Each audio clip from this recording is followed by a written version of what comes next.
ideme. Čo? My sme Hildegarda a Hildegard.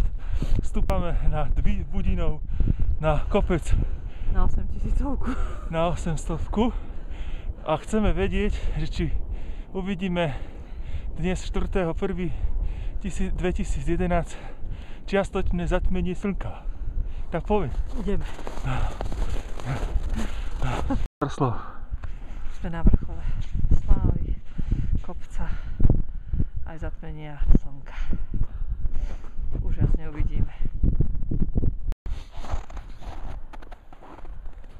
To už nezaostri, musíš meter. Ja, Vidíš ma? to vidím. Vidíte ma? No, môžeš povedať šmenk, sme úplne v pustej krajine, všade je hmla, prišli sme pozrieť zatmenie slnka, ale neuvidíme. To je asi najvyšší bod od Lovinovania, vo výške 880 metrov, ale mraky idú vyššie a vyššie. Čiže ešte keby sme mali raketu, by sme sa mohli pozrieť. Ale tu je úplne iný svet ako dole, to je iná zima, polárna zima, viete?